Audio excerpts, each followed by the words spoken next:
أعوذ بالله من الشيطان الرجيم.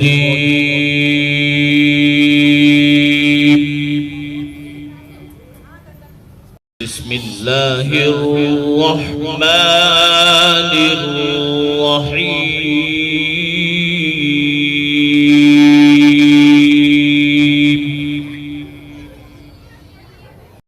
ایک نقطے کی بات ہے جو ہمارے حضرت والا حضرت عارفی قدس اللہ تعالیٰ سرہ بکثرت بیان فرمایا کرتے تھے. اللہ اکبر. وہ فرماتے تھے کہ بعض لوگ یہ سمجھتے ہیں کہ عبادت میں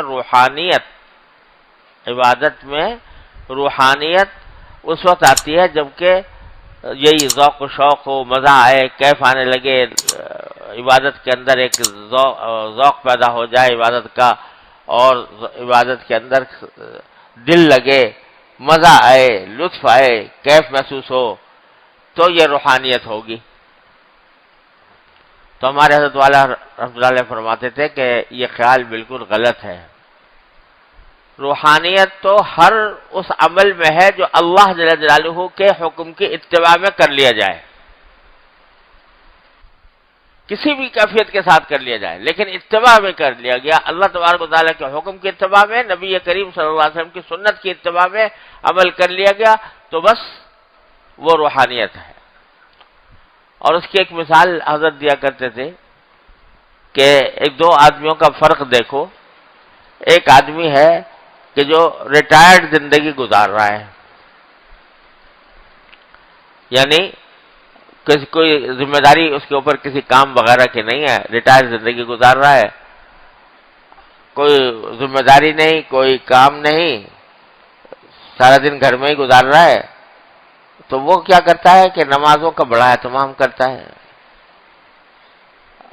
اذان ہونے سے پہلے سے وضو کی تیاری کرے گا، وضو کرے گا، اذان ہو گئی تو پھر فوراً نماز کے لیے روانہ ہو جائے گا، جا کر پہلے سے جا کے بیٹھے گا، سنت تحیۃ الوضو پڑھے گا، تحیۃ المسجد پڑھے گا، اور پھر سنتوں کا وقت آئے گا، سنتیں پڑھے گا، اور پھر فرض کے اندر شامل ہوگا.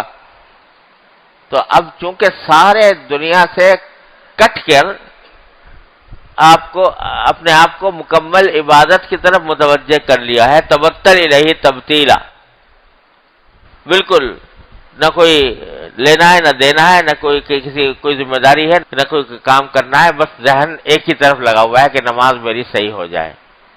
اب وہ جو نماز پڑھ رہا ہے انتہائی خشوع و خضوع سے پڑھ رہا ہے، اس میں دل بھی لگ رہا ہے، اور دل لگ رہا ہے تو اس کے نتیجے میں مزہ بھی آ رہا ہے، لطف بھی آ رہا ہے، نماز کا لطف محسوس ہو رہا ہے. سجدے میں جاتا ہے تو لطف محسوس ہوتا ہے، جب دعائیں اللہ تعالیٰ کے سامنے کرتا ہے تو لطف محسوس ہوتا ہے. یہ کیفیت ہے. ایک تو یہ آدمی ہے. دوسرا آدمی یہ ہے کہ وہ بیچارہ ٹھیلے پر چیزیں فروخت کر کے اپنے بیوی بچوں کا پیٹ پالتا ہے، ٹھیلا لگایا ہوا ہے اور وہ بھی بیچ رہا ہے.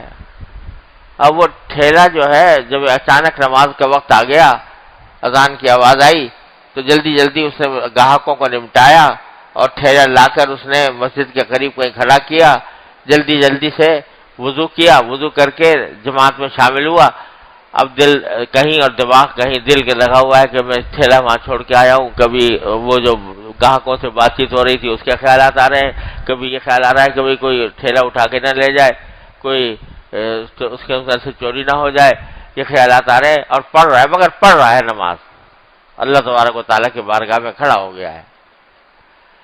تو پوچھا کرتے تھے حضرت کہ بتاؤ دونوں میں سے روحانیت کس کی زیادہ ہے؟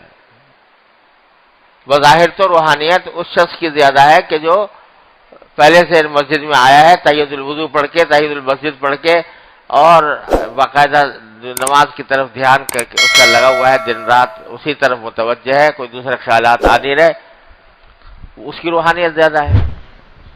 لیکن حضرت فرماتے ہیں کہ روحانیت اس شخص کی زیادہ ہے جو ساری دنیا کے علائق سے جڑا ہوا تھا، لیکن جڑا ہوا ہونے کے باوجود اس نے حکم کی اتباع میں اپنا ٹھیلا ایک طرف کو کیا اور آ کر جلدی سے نماز میں شامل ہو گیا.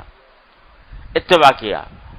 تو علائق کے باوجود، رکاوٹوں کے باوجود اللہ تبارک و تعالیٰ کے حکم کے آگے سر جھکا کر آدمی کھڑا ہو جائے، روحانیت اس کو کہتے ہیں.